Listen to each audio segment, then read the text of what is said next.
Good afternoon, everyone. Oh, this is exciting. This is absolutely exciting. So thank you so much for being here. Thank you for grabbing your snacks, coming back in. You will get gold stars according to me. So I am Sylvia and I'll be the moderator for this session. And I am vice chair in the Santa Clara LAFCO, also a county supervisor, and I represent a portion of San Jose, San Martin, Illinois, and Morgan Hill. And just a little bit about myself, since we're going to spend the rest of the afternoon together. I am somebody who has served as a school board member, as a city council member, and now as a human supervisor. And throughout my public service, equity has been by far the principle that really leads me. It's my North Star. And all of the policy areas that I've been focused on really focuses on the most vulnerable. And so when we're talking about, environmental justice and this equity in action, when we say environmental justice, we're talking about some basic needs, right? We're talking about air quality. We're talking about water. We're talking about food. And so these are all very basic needs. And I found myself advocating for such basic needs. And I didn't really package them as environmental justice, right? If the word has openly as maybe advocating to close our local airport because they're back to back with schools, for one school, a park, neighborhoods, and according to our studies in our local county, that led in our children and adults living in that area, our bloodstream was higher than in other neighbors, and especially south wing of the airport. Now that is absolutely environmental justice, right? Intervening in that sense. But the other subtle type of environmental inequalities have to do with something that maybe we haven't thought about before. And for me, in my case, it was agricultural worker and their housing needs. Because when they don't have appropriate housing, they don't have access to clean water, and the food streams are, non-food streams are compromised in that sense. And so I'm actually really grateful for our LAFCO staff. Lima is in the audience. And Lima, please raise your hand. I'm going to embarrass you for your leadership. And really absolutely grateful for your partnership, for the work that you're doing to ensure that agricultural workers in Santa Clara County, normally you don't think of Santa Clara County, you think of the tech world, and the innovation. You just don't think of other folks who are at the peripheral of our county or those outskirts. We still have agricultural land. We're really proud of it. We protect it, and we want to make sure that those folks who live there also have access to clean water, clean air, and food. So with that, I just wanted to share a little bit about who I am. But more importantly, I want to share with you who our panelists are. And these fabulous, three amazing panelists today, to the left of me, is Beth Alshuler Munoz, and she's president and founder of BAM Consulting. And she's going to be discussing systemic environmental justice issues in land use and in planning. Next to her is King Simons, and he's executive officer of San Diego LAFCO. We'll be discussing what San Diego LAFCO has done to implement environmental justice. And next, we have VDC, co-founder and co-executive director of Leadership Council for Justice and Accountability. And she's going to be discussing LAFCO case studies of environmental justice issues. So as you can see, we have experts in the field, but we also have fun and engaging activities for you. Are you all right? Oh, come on. Let's see the raising hands. Are you ready? Awesome. Okay, everybody Pull out your phones and go to menpi.com. It is not going to be a test, right? We are just hoping to gather ideas and thoughts, collectively see what this is all making up. And so this word right here is growing. And as you can see, there's words that are coming up: equity, clean water for all, marginalized communities, demographics. You know, big one. It's not a stretch. It could be. You know, I'm going to challenge our panelists to see how they can reel it in. All right. So it sounds like equity is right in the middle. Disadvantage, health, pollution. Anybody else out there that has something that you want to highlight? Just shout it out. Oh, you're embarrassed. I saw you getting cookies and desserts. I know you have energy. What's that? Sugar high. All right, you're all so shy. Okay, so still equity, pollution, health, equality, air quality, fairness. Once again, clean water for all. I just love it. Parks. I like that. Thank you. Trees. Is that what you say? I love it. I was surrounded. Right? Prevention. Thank you. I have a question. Ooh, equity is the largest word in there, but equity is now a politically charged word. Some people like it, so could and think it's a horrible thing. And so if the panelists could talk about how they see some of these words being used positively and negatively. But equity is one of those big ones that some people just never look over. Yeah, you're absolutely right. So what you're pointing out is that some folks have a difficult time digesting equity versus equality, right? And those two terms are kind of now they've moved. But they're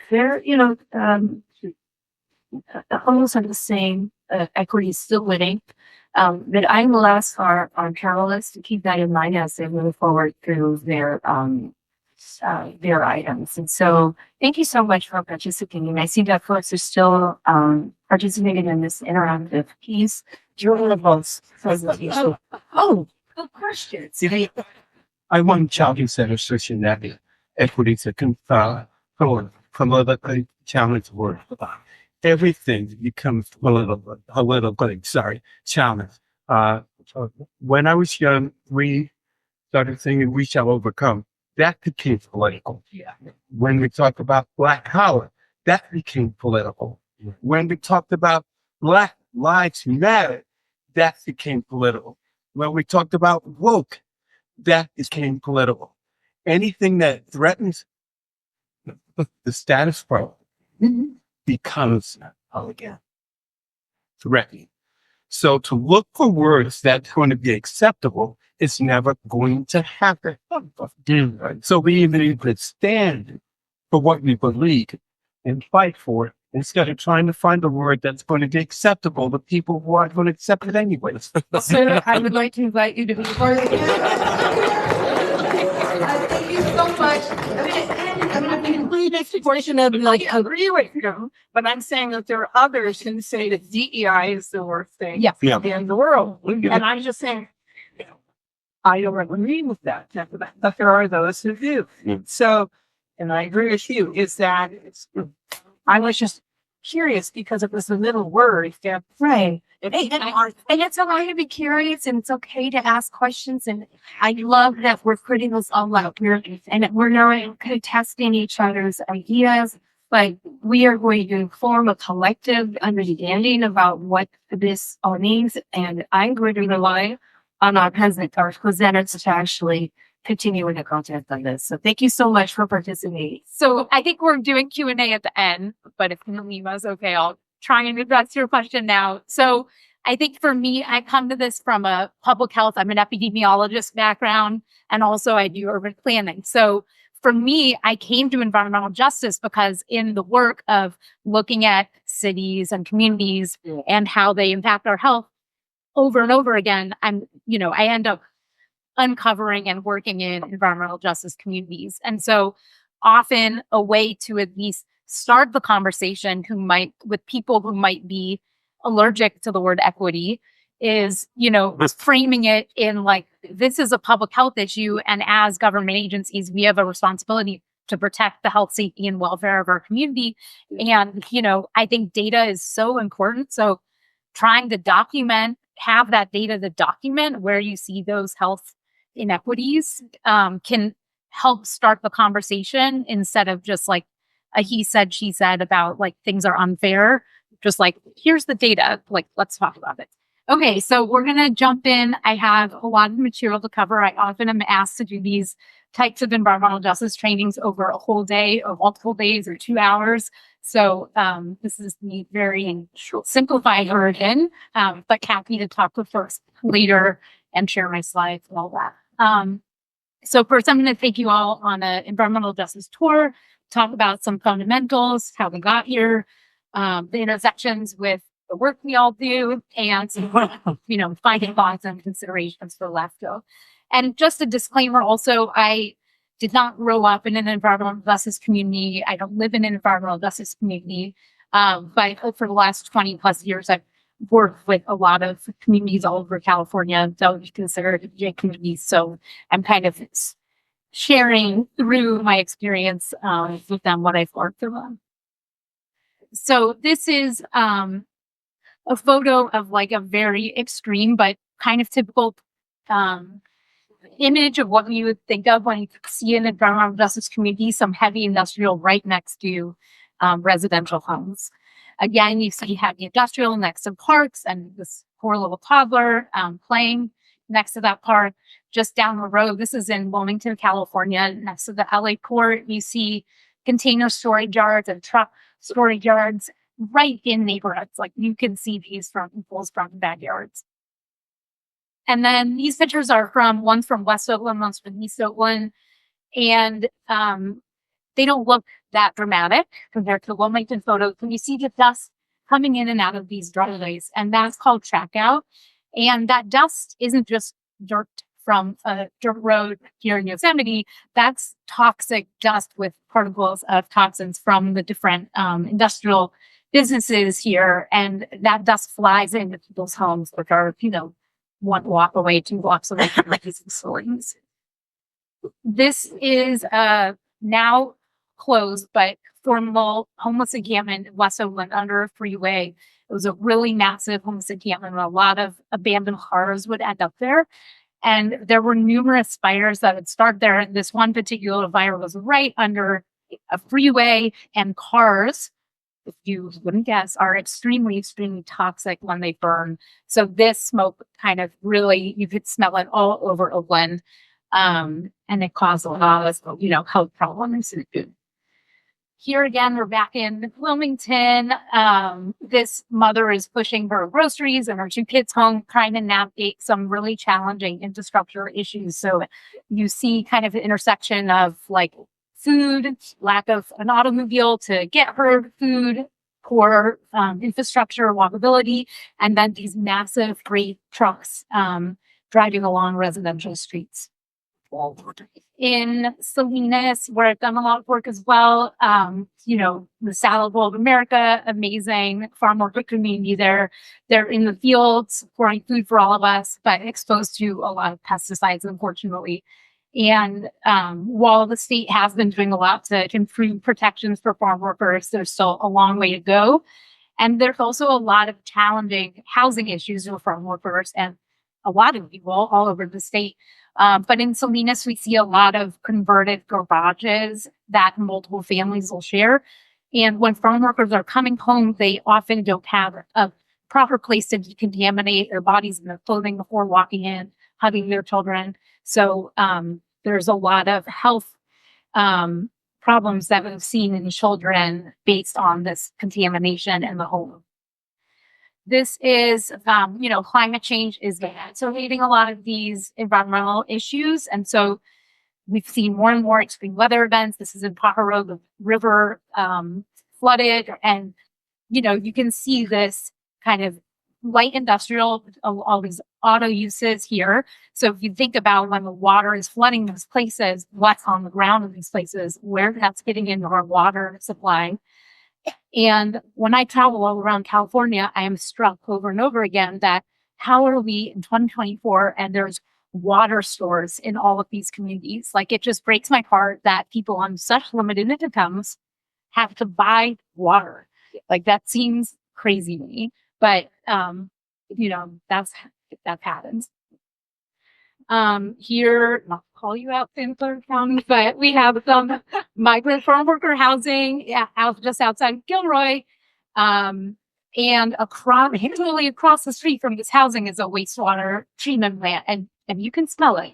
It doesn't smell great. Not an ideal place to live. So if these environmental arguments aren't enough, we'll try an economic one. So I did some calculations looking at the price per square foot as you get closer or further away from waterfront. So poor communities are pretty much the only communities where the closer you get to the water, the lower your property value is. So you can see on the bottom, we're showing Rancho Palos Verdes and San Pedro, which is right near the Los Angeles port, and above is a kind of nearby community here in Hermosa Beach.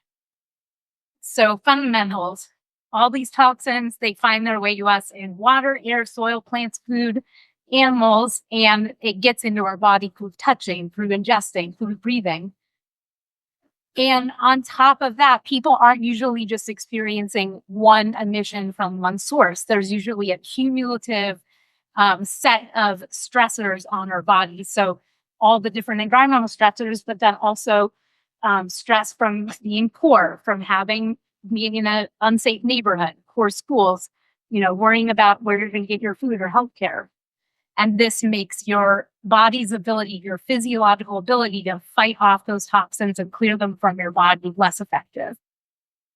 So the state has this environmental justice definition, the fair and meaningful treatment and meaningful involvement of people of all races, cultures, income, and national origins with respect to the development, adoption, implementation, and enforcement of environmental laws, regulations, and policies. And this goal will be achieved when everyone enjoys the same degree of protection from environmental and health hazards and equal access to the decision-making process to have a healthy environment in which to live, learn, and work. And I would say this last part is, if you talk to environmental justice advocates who've been in the fight for decades, like this, being involved in every step of the process is what's so important to them.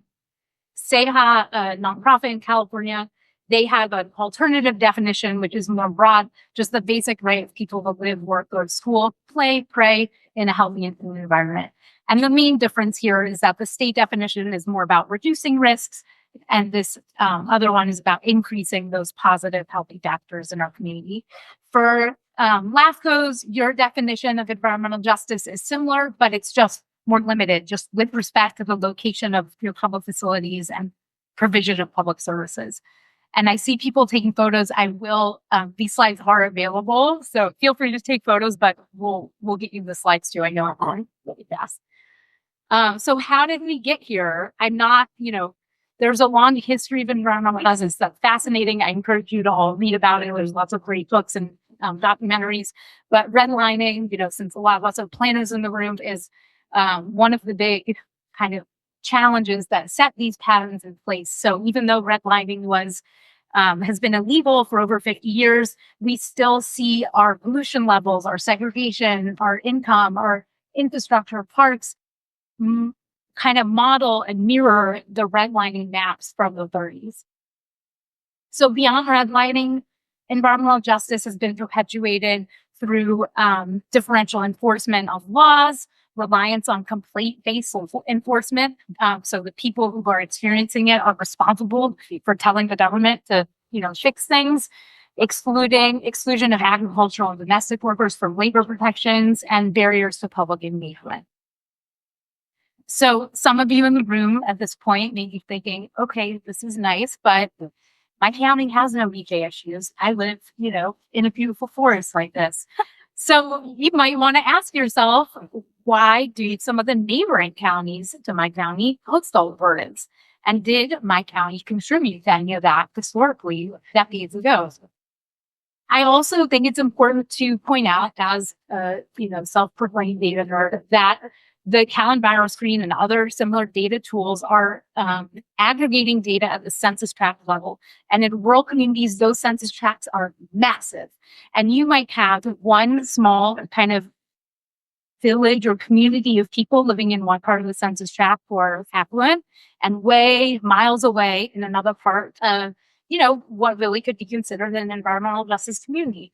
But on CalEnviroscreen, the data are average, and it's not going to show up on the map. So it's really important that you're talking to people. So there's a lot of other things happening at the federal and state level to further environmental justice concerns. So Biden has signed a number of executive orders, and there's a lot of funding out there. Look up Justice 40 funding. There's a lot of money for people to fund some of these projects to improve things. And at the state level, we have a few things I want to call out. So SB 1000 requires cities and counties to adopt environmental justice elements into their general plans. And they must address at a minimum pollution, public facilities, food, safe and sanitary homes, physical activity, and civic engagement. So a very broad and holistic list of things.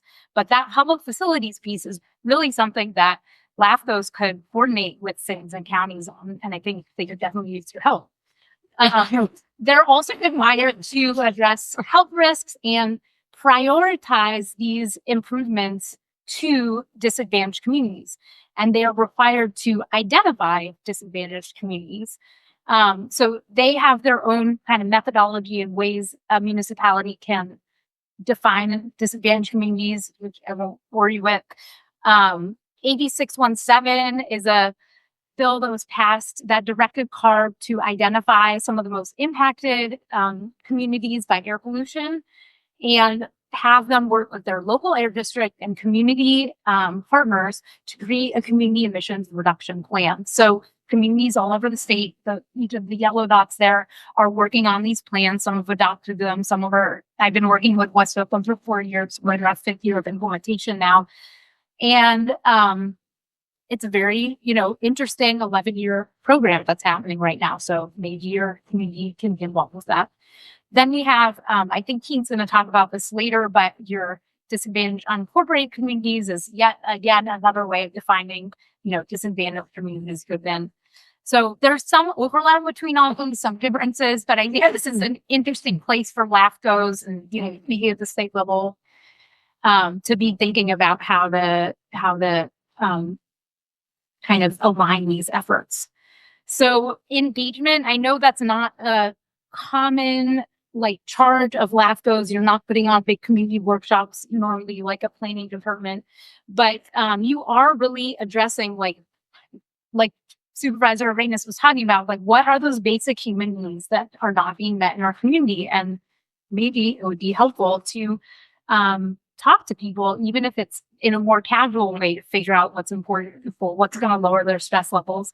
And it can sometimes feel like when you start these conversations, like a flood of challenges are coming at you. But, I think if you just pull a thread in one place, you'll be able to kind of eventually figure out along. So, let's skip this. One thing I'll say about community engagement is I was looking, I hadn't worked with LAFCOs before, but I was looking at your municipal service reviews and I thought this is a perfect place to do some really interesting focus groups and, community to have their voice included in the data for those groupings. So data, measure what you want to move. So I think it's helpful if while you're documenting things in your various reports, then you're thinking about what's the end state that we want? Where do we want? How do we want things to improve? And sometimes, like I was saying, that data doesn't exist and you need to collect it. So it might be partnering with a CEO to go out and collect data. Here you're working with youth to survey businesses and to walk audits. and making that data policy relevant, measuring inequities between different populations of places is important. And then considering the context when you're selecting indicators of cut point. So I'm not going to choose the same indicator for an urban area as a rural area. So I have a list of data here for you. I'm not going to go through it, but it's there for you later. Hyperlink, all nice. And then finally, action. So there's, real people experiencing real health challenges right now, and things we can do to improve their lives. So, it's not just shutting down factories. Like, that's not the solution, but reducing and mitigating that pollution, reducing exposure to those sensitive populations, repairing those past harms, figuring out how to have more equitable enforcement of existing rules, increasing the healthy and the good things in our communities, and then setting that framework for future development and operations to meet healthy and equitable. I said with that word. But all thinking about that geographic distribution of hazards and amenities in your community. And then finally, this is my last slide I'll leave you with. I've worked with some places where we kind of create tools that people can use, that staff can use internally to kind of try and put on that equity lens. We could call it a health lens to evaluate potential options. So thinking about unintended consequences, how one action might impact a different population or geography, and change endless for the offices. So I'll end it there and happy to have a meeting.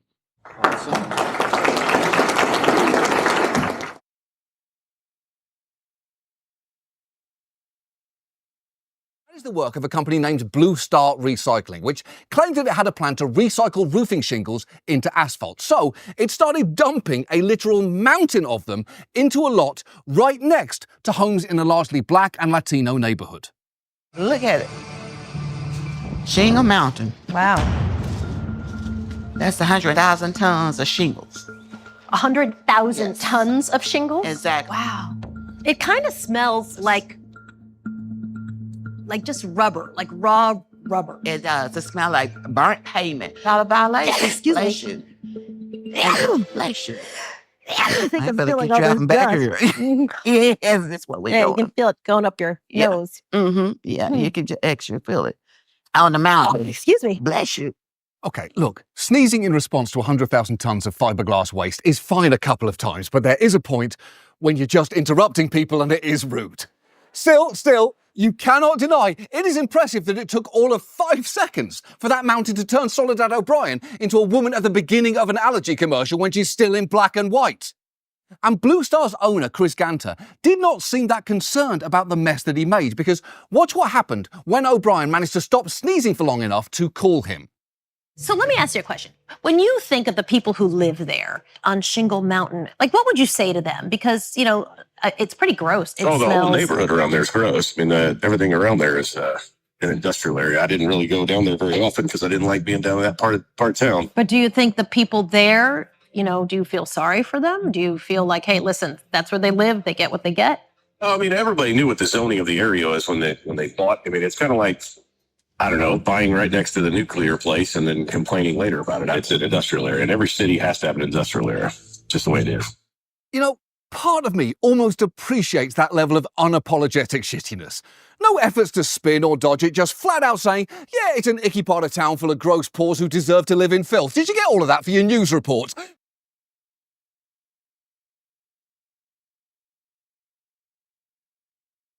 And I'm Keen Simons. I've had the pleasure for the last 7 years of helping San Diego LAFCO in its various growth management pursuits. My offering today is to look at the topic of environmental justice with a lens of being a practitioner at LAFCO.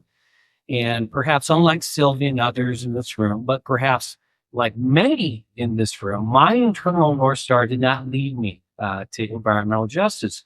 Probably like a lot of you, environmental justice at LAFCO kind of became part of the employment gig. But what hopefully the San Diego story can share is that if you make the reconciliations in your mind, you can use environmental justice as really an effective tool. And what we're going to talk about is how San Diego LAFCO uses environmental justice as a tool a disclosure tool with the full intention that we're going to level it up and continue to expand on it, not just on the baseline stuff. Okay. And the baseline, as I'll talk about, is anytime any of the 58 LAFCOs get in the business of doing a boundary change, you need to think about environmental justice. But what San Diego LAFCO is doing is going beyond that letter of the law and talking about the spirit of law. And that means, how are you dealing with, and Beth made a reference to this, how are you dealing with environmental justice in your service reviews? How do you take into account environmental justice when you consider out-of-agency service agreements? And even at the very principal comment, which is at the forefront of LAFCO, which is, what is a agency subject to LAFCO, and how does environmental justice play into that? So all of that goes into play. I do just want to point in, because it was brought up between Commissioner Leary and others about the word equity.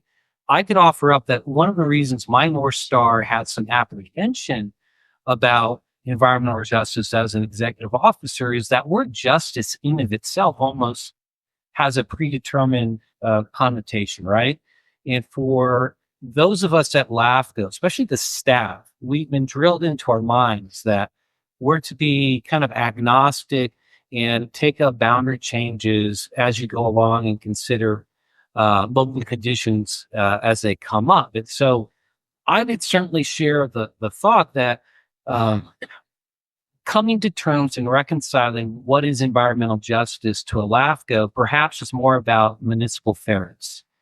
And in doing so, I think you kind of level up not just how services are provided and or organized, but also then your own LAFCO decision making. So with just maybe 10 minutes of storytelling, what I'd like to do is explain and share how San Diego LAFCO essentially went from shoulder shrugging the entire concept of environmental justice in our work, and over about a period of 3 years, really making it a central component of how to think about our jobs as growth management overseers, and hopefully effective growth management overseers. And that includes, and I think this affects a lot of LAFCOs, is recognizing that the rollout of the environmental justice legislation was not ideal, right?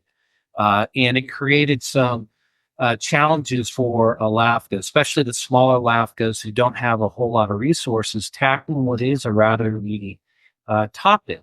And then in addition to that, just it is a political dynamic. And I think we would be amiss if we didn't recognize that if you bring up environmental justice, it may not be on your dais, but you are going to engender people who either, for whatever the reason, are going to have an agenda for you. And so as a LAFCO practitioner, our job is, again, to use the data, but also to be upfront and have our disclosures, but be ready to move with the conversation. So everything I say at San Diego LAFCO is premised on this idea that we're putting our big foot forward in a topic that we're not quite sure how it's going to come out at the end, but we're putting the foot forward. And I would certainly encourage all of you to consider likewise. So Beth had this definition up on her slide. So all of you at LAFCO should be familiar. This is your prompt under statute. Started in 2008 with Senator McLeod Catachino deciding that, hey, as part of that running list of factors that you all need to consider when you take up a boundary change, environmental justice as it's defined needs to be part of that. And so then about a decade later, and again, as Beth noted, the definition got tweaked a bit by Assemblymember Rivas out of Hollister.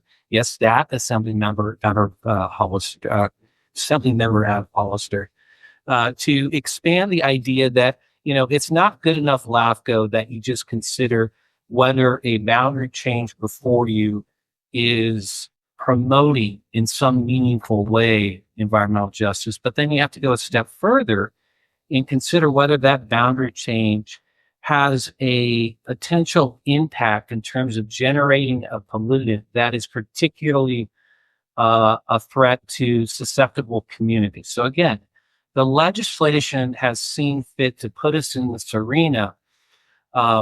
I would offer up, as I did just earlier, that the timing of this wasn't great, right? So 2008, when environmental justice gets on our radar, pretty dark days. Started the Great Recession, not an ideal time for LAFCOs to start, asking development proposals before them to do more analysis. I think we were all just trying to keep the lights on. And then, of course, Assemblymember Hollis's Rivas's bill came just a year before COVID, all the dark days there. So in terms of just giving LAFCOs a pass, I certainly understand why a lot of us haven't gone too proactive in the topic. But now that we're hopefully out of the pandemic stage to a substantive degree, this is a great opportunity for all of us to start thinking about it. And this brings me to kind of the San Diego story of how we have, again, gone from shoulder shrugging the topic to really embracing it. Up on the screen are just a handful of characteristics and primers about how San Diego exists today. It very much has been a pro-growth county. Since 1960, it hasn't increased its population by no less than 2% annually. I think right now we have averaged since 1960 about 3.5% of an annual increase in population. So right now we have 3.2 million residents. They are spread out among 18 cities, as well as an unincorporated area that has a number of communities. Now, given this particular session about environmental justice, I think it'd be fair to point out there are some real differences, manufactured, perhaps organic, between how these 3.2 million residents in San Diego County live. So someone mentioned over here about an assembly member from Carlsbad. Well, to that point, most of the affluents and white collar households live along the coast, probably not too unfamiliar with a lot of counties in California. Whether it be Del Mar, Encinitas, Rancho Santa Fe, they all have median household incomes well over 100,000. Compare that to the older, more blue-collar communities that lie in the inland area. You have Escondido, Poway, El Cajon, to name a few, where you have a median income well under 100,000. Now, a couple of environmental justice issues come right into play. As we all can appreciate, it was a pretty hot summer. Well, for those on the coast, it might have been warm, but it really wasn't hot. So you have about a 25 to 30 degree difference if you live in Solana Beach on the coast versus where I live in Escondido. And of course, we all are dealing with rather high electrical costs. So who's paying more out of their pocket for that electrical service? The more blue-collar, less affluent communities in the inland area. Similarly, over the last 30 years, the powers to be in San Diego have consistently placed employment centers along the I-15, from Fallbrook to the north down to essentially mid-city of San Diego. And so those agricultural, commercial, industrial uses and all the things that go with it have been disproportionately affecting, again, the communities that comparatively have less means than those on the coast. And in particular, bringing in all the things that are associated with having employment centers. And just a few other tidbits of local importance when it comes to San Diego. We are a binational region, so our population jumps to about 5.5 million, 5.2 million. When you take into account our sister city in Tijuana. And then we still have a large influence of military. 1 out of every 4 Marines is still stationed in San Diego. 1 out of every 6 sailors are either with the Navy or Coast Guard stationed in San Diego. So we talk a little bit about the externalities of the Great Recession and COVID kind of muting our kind of expedience in creating and looking at environmental justice. Another factor that I think applies to everyone here is the political landscape, right? And I'm assuming that this plays itself out for a lot of counties, not all, but a lot of counties, where the political landscape over just the last 10 plus years has gone from a reddish to a bluish. And so up on the screen, you have 2 points in time: the 2012 presidential election, to the left and the presidential election in 2020. So you can see that San Diego, the city of San Diego, was blue already. But what is unique is you're seeing these other cities going blue. And that, for different reasons, has an effect on the way local politicians view certain topics. They bring their own experiences, like Sylvia shared with all of us, and their own comfort level on things that perhaps earlier supervisors, council members would not have taken up. And so in San Diego's experience, on the screen is the Board of Supervisors back in 2012. And for the most part, these are the supervisors that ran the county government since the early to mid 1990s up until term limits came about in 2020.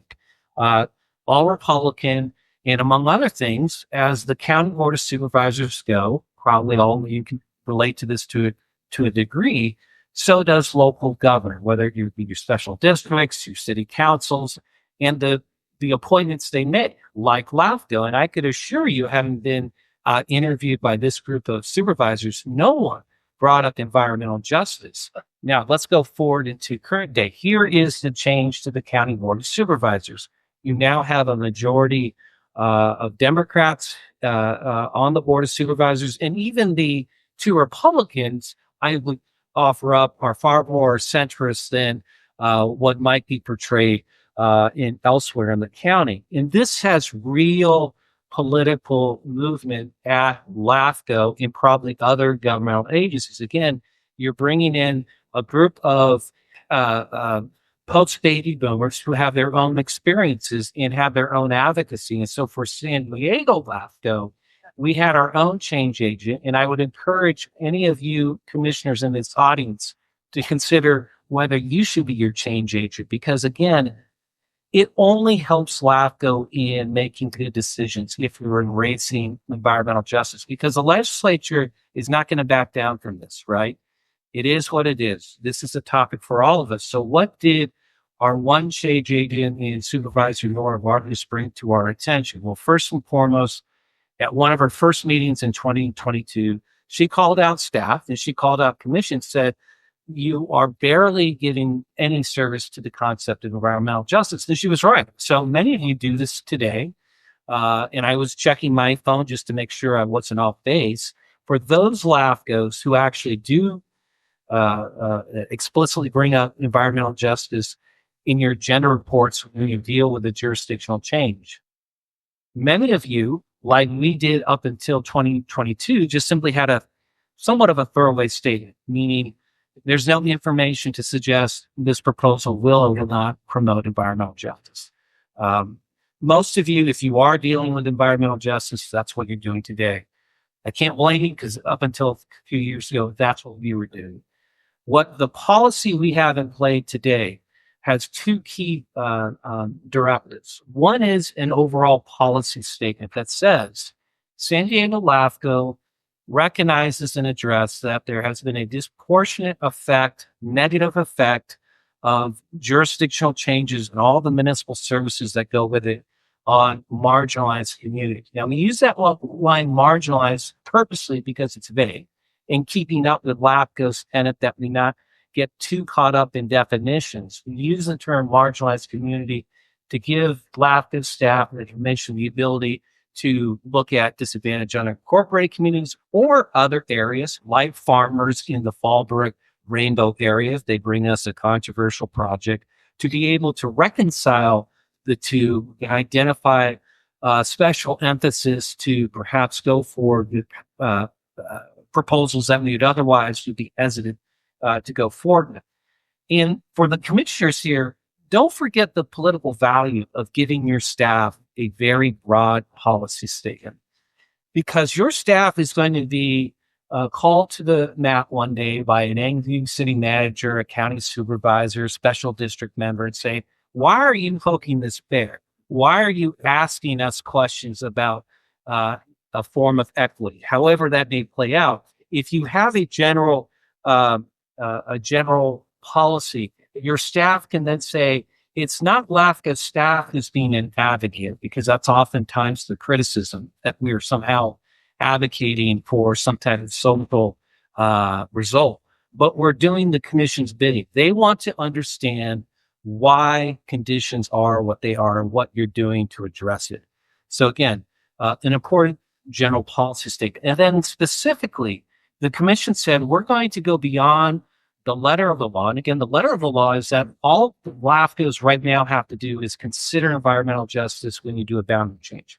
What San Diego said, and again, through Commissioner Vargas's leadership, and also with the commission's blessing, and I want to recognize that. You may have seen some of our commissioners, they come from different walks of life, but they all rallied around this idea of municipal fairness. And so the commission has gone beyond the baseline and is now directing staff to proactively address environmental justice as part of our service reviews.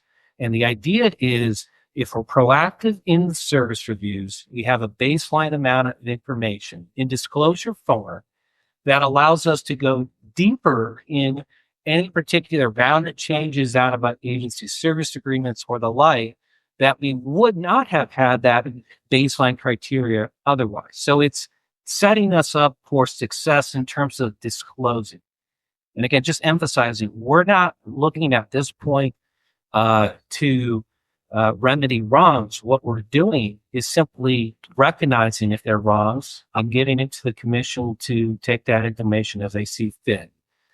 So a couple of examples. I do want to point out a trailer bill to this policy, because once you get involved in thinking about municipal fairness, you go into other paths. So up on the screen, you see another policy San Diego LAFCO has, where we have explicit direction now to translate materials anytime we otherwise require public notices in any language in which 20% of that area, whether it's the affected area or an area designated by the executive officer, speak a different language in their household. And that's not Google Translate.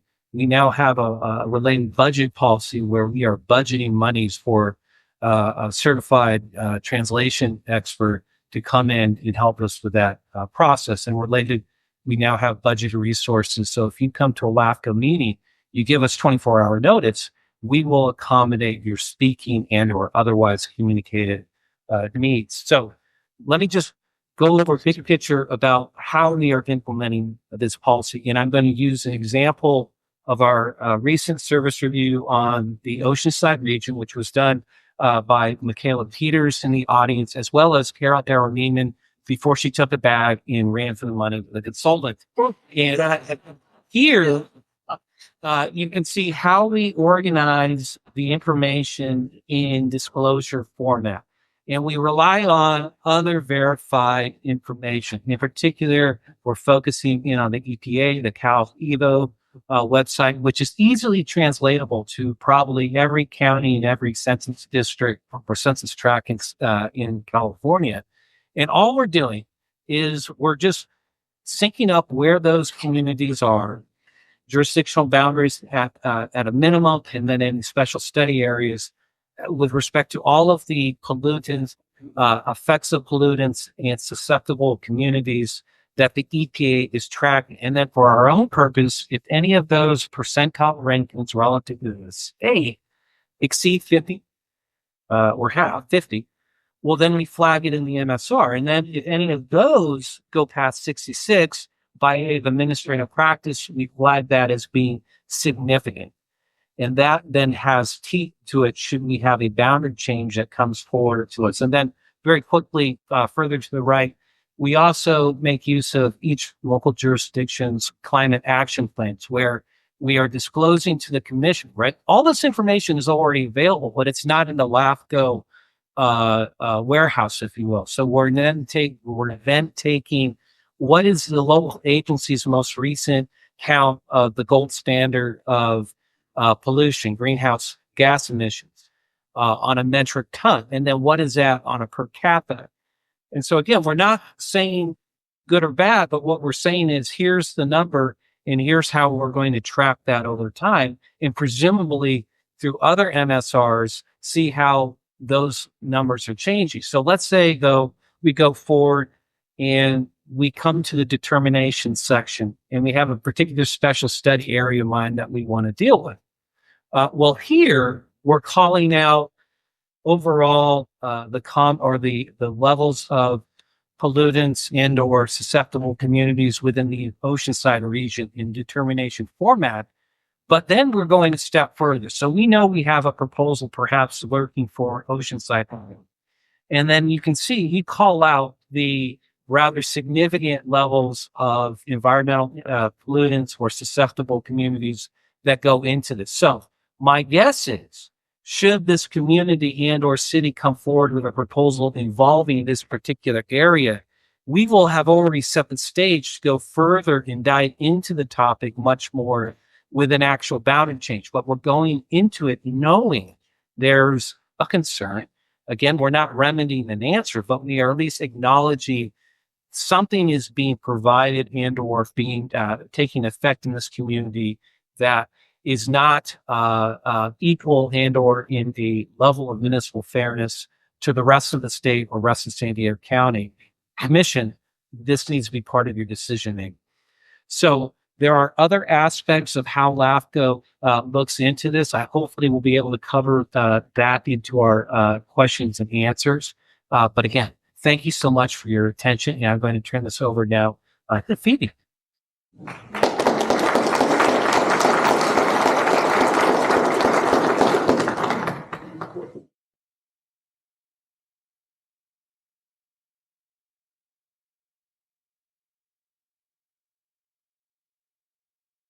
Thanks so much for just amazing presentation to touch on a lot of the themes that I hope to hit. I'm also going to call on a couple of you in the crowd to proceed.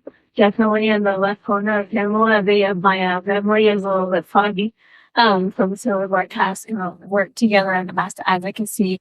The Warner spend a little bit of time on like how things have changed for CALAFCO and related issues with respect to environmental justice and fairness and equity. I really like a lot of the framing that all of you have used that I might not plagiarize. I will give credit to, but in some of my talking points, I really eager to get to questions and conversation. So we'll try to get through this agenda quickly. And happy to talk to anybody after today's presentation, and really look forward to working with you at the local level and the statewide level as this conversation and discussions continue to evolve. So my first question, why do we care so much about LAFCO? We think that LAFCO is super fun. And sometimes LAFCO is really less than superpowers, but we maintain that LAFCO has superpowers. There's LAFCO has the technical skills and the political skills of political stance to take this agnostic approach, to not be caught in the particularities in the colloquialness of the city or the county or the district, and is able to take a holistic and fair view of service delivery and boundaries and growth, not just orderly growth, but equitable growth. We also see this kind of growing understanding of environmental justice, and see that LAFCO again has a skill for politics and the relationships to utilize both, I think, both to quell the harmful components and voices within LAFCO, and join all of those voices together to create this power. And then, importantly, it's a caveat, you all spoke to this, is that we all, the decision makers, cities, counties, special districts, the state, and for purposes of this conversation and LAFCO's work and advocacy, have inherited a very, very, very, very, very unfair set of boundaries and depth of service provision. That I think one of the things that is, it was a lot easier to invest in basic services 70 years ago, or also a lot easier to exclude lower-income communities and people of color from those investments. So we're kind of inherited and trying to not just going forward, making things better, considering benefits, but we do look to LAFCO to provide a remedial approach to 150 years of injustice and unfairness. So I just want to talk a little quickly about, why LAFCO is so important. We'll talk a lot about McKinney Track. That was one of the first communities that we worked in. I worked in with LAFCO, with GOAT. I know some representatives Ben and others from Puree LAFCO are here. So there was a lot of interest, like, McKinney Track is right out of the city of Tulare. Will be instrumental in getting that community wastewater services. The community does not currently have municipal wastewater services. They are relying on the septic systems. But the other issue that if you look at LAFCO, that little yellow area surrounded almost entirely by a wastewater treatment facility, which they do not have access in terms of services, and industrial uses. So we're also looking to LAFCO to prevent further incursion in that fundamental community of industrial uses. Then you're in the work says, you're right. What we have is, again, this historical impact of unfair growth and service provision where you have communities in the south of Merced, but growth measures to the northeast. And so what do you do? And we're going to say LAFCO is going to have to be absolutely critical to make sure that we're weighing kind of those challenges, the need for services in the south, the need for investment in the south after 100 years of uninvestment, disinvestment, lack of investment, and the pressures to the northeast. That's just Merced. That's true for many of the other counties and cities that we work in. Then you have how important LAFCO has been and will be in just putting communities on the map. This is a really important component of SB 244 and kind of a boring component. But I'll give another example. The state senator called us when we were involved in working with the city of Tulare, LAFCO, and they're like, I hear you're working in a community. I've never heard of it, and I represent them. And there were hundreds of communities that were completely excluded from maps. So the role that LAFCO's had in putting communities on the map is the first step to getting communities a lot further than just being on the map. And just a couple other individuals of the role of LAFCO and the need that LAFCO have to address communities that have been left out and communities that have a celebration. The community I'll talk about a little bit of celebrating agreement to receive safe drinking water. And that again, LAFCO plays a really good role. Annexation. So talk a little bit about the McKinney Track. I just talk a little bit about kind of the local advocacy and how it's related to the evolution of state law, state policy. McKinney Track, a community that was facing an annexation to the north. It was going to be an annexation of more land for industrial uses. The track was going to be surrounded by industrial uses. We had already access to wastewater services. The community came together, and we thought we were going to be launching a massive annexation campaign, saying we wanted that outside of the annexations, whatever we wanted our city to weigh. That was not what the community wanted. And we want to hopefully talk a little bit about that in a bit. The leaders representing us see change in our view of the jail saying conditions in disadvantaged communities, that it wasn't always about annexation, it was really about service delivery. So we worked with the community to negotiate the agreement around an annexation at the same time. SB 244 was being around along the Upjourner. SB 244 was economic 3 year, probably by the legislature. And but what SB 244 did was it said, if you're going to annex like that for annexation, you have to offer the neighboring community the right to annex if they want to. So that was really big. What really got focused on in these communities like in Fresno, at the fringes and the island communities, really the fringes that will see possibly annexations around them, as we're saying in Fresno. Service extensions talked about this a little bit. this is more way without there's going to be a do many campaigns around annexations. Turns out service provision is a main priority for people. So we do a lot of work working with local governments, including LAFCO, to negotiate service agreements and consolidation. And one thing that's just we'll bring up at the end, but want to leave everybody with is really pushing the LAFCO and their colleagues to know that a service suspension might be the end of the road, and that's okay, or at least for time being.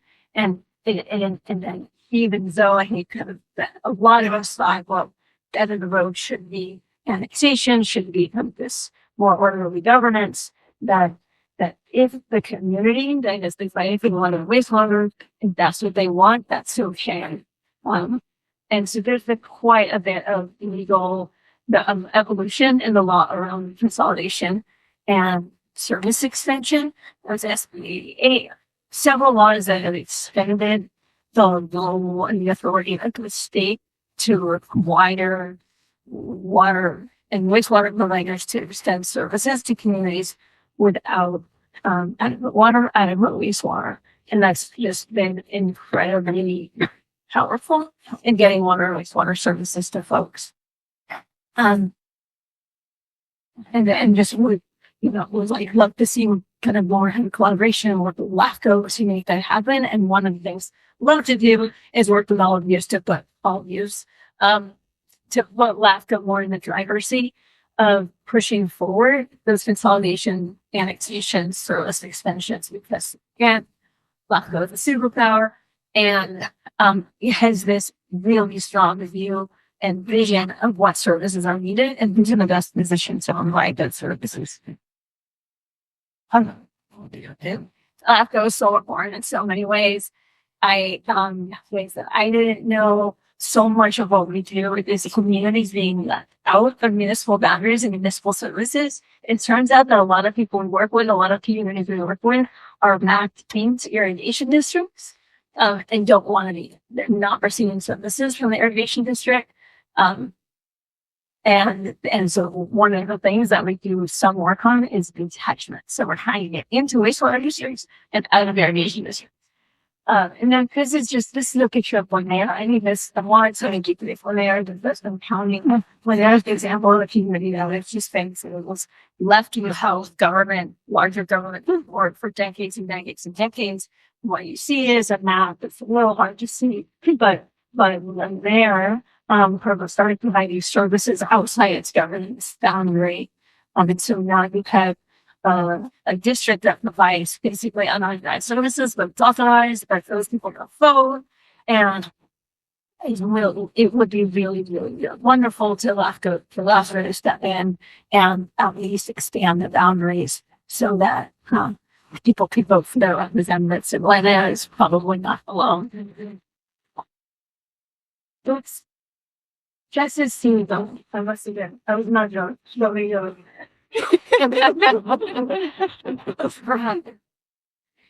it's SB 44. I have the disadvantaged communities hugely consequential on the ground, force levels, everything.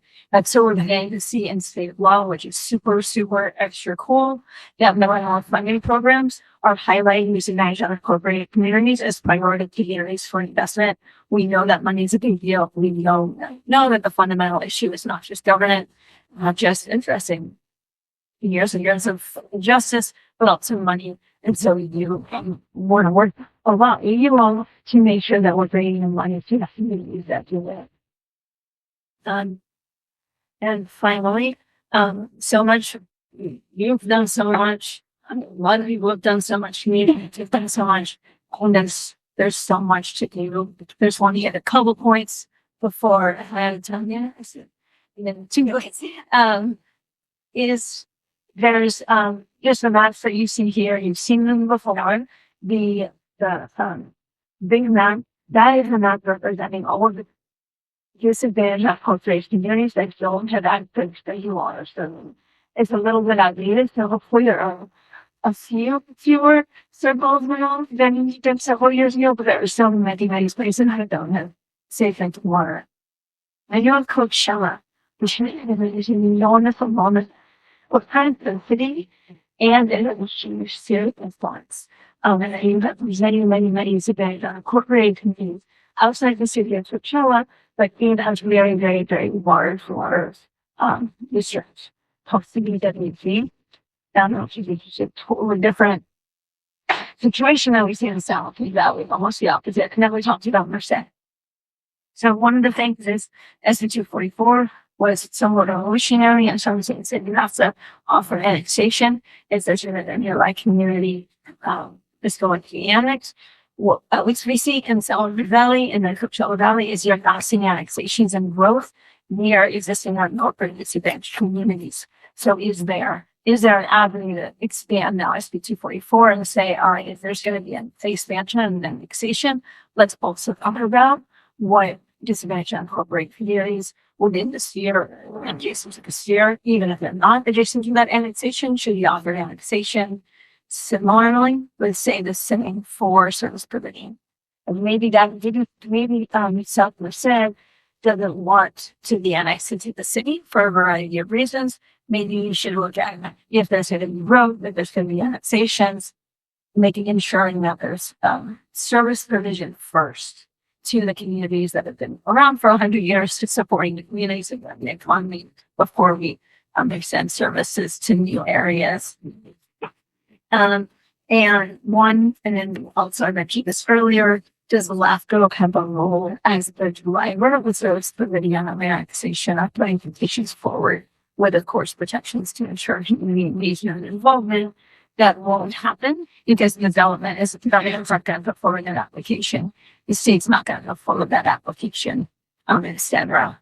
And because many more ideas that I haven't shared, but those are the three that I want to leave everybody.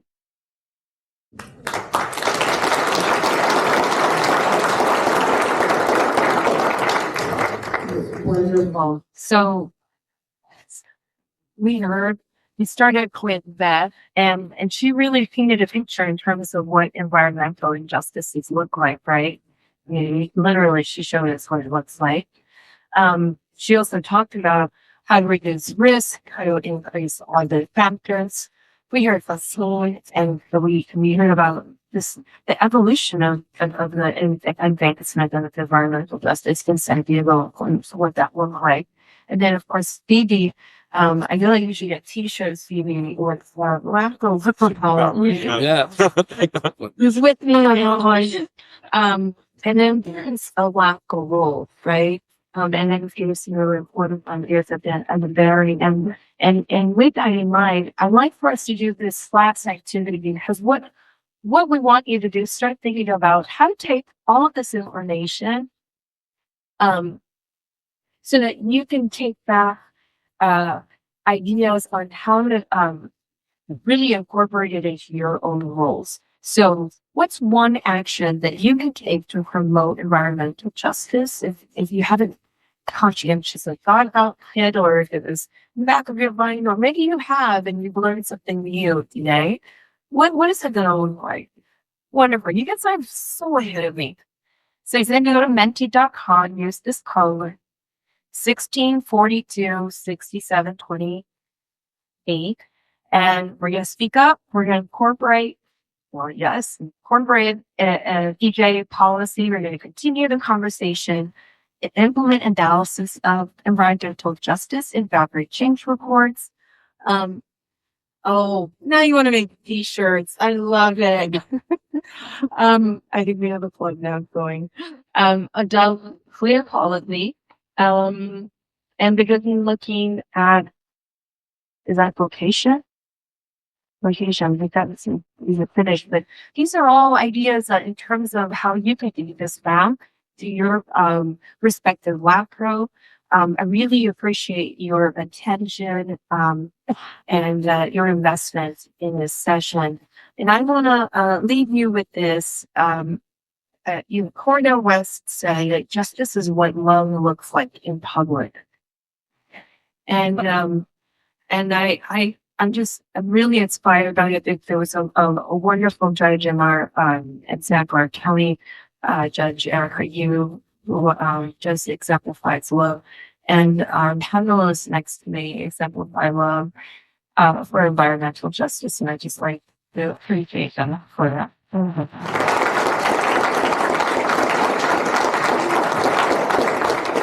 I believe we've run out of time, but I'm going to look at it. Oh, we didn't have time.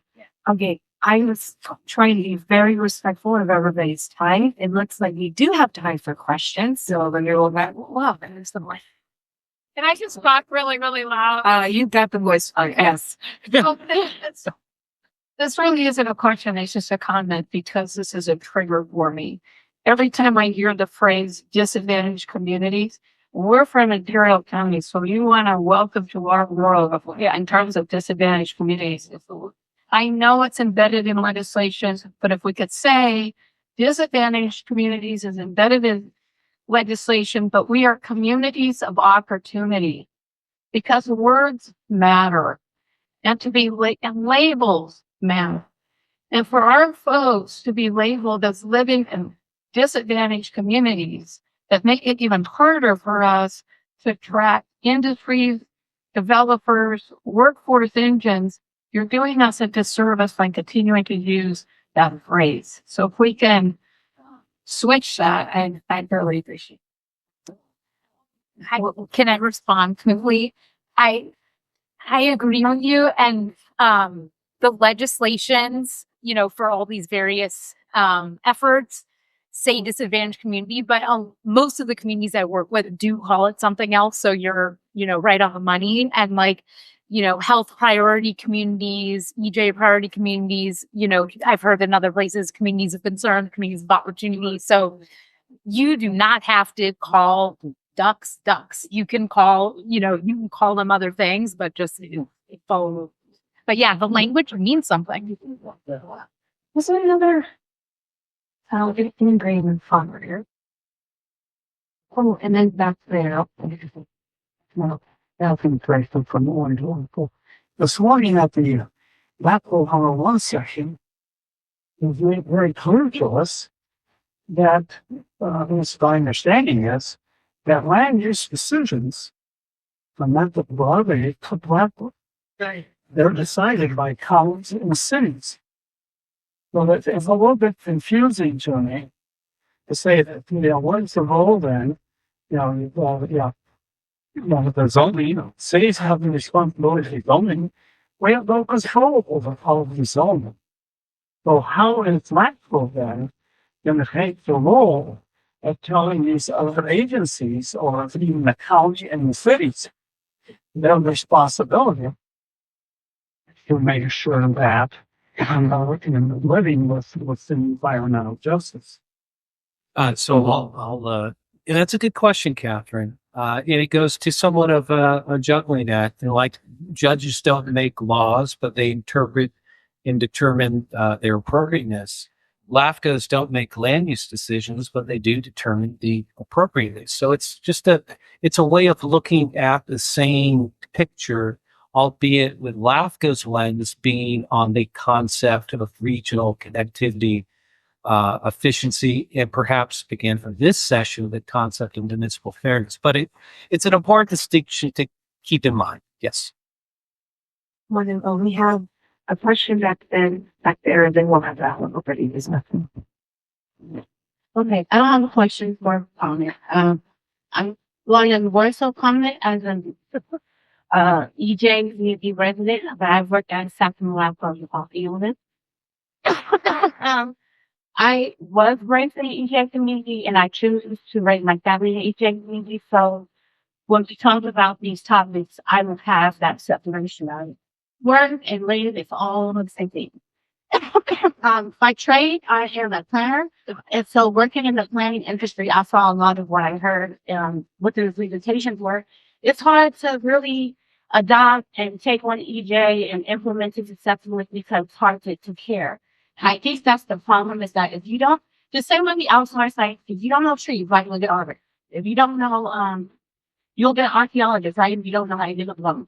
If you're not familiar with environmental justice and how it impacts people in real life, you should just go to, number one, empower yourself to be more educated, Number two, be invested to go create those relationships with people who can advocate for themselves.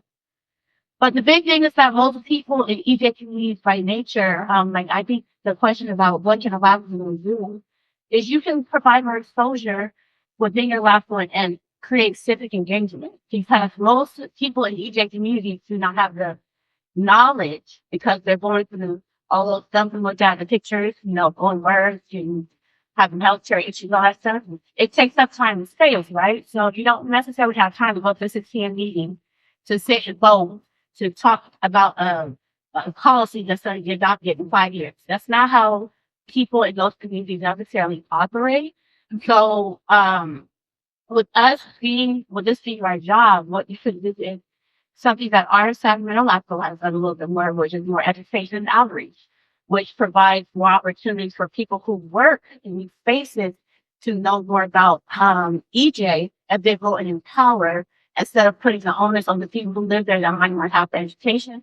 They should be punished for it. It should be more of an advocacy role. So I would just, and I know language could be a little bit tricky, disadvantage, equity, doesn't matter if you're hungry, you're hungry. If air pollution sucks, it sucks. If you're in a infill, I'm not in so landfill somewhere close to where you live, it's bad. The language you use, as the gentleman said earlier, does not necessarily matter because the baseline conditions are what it is.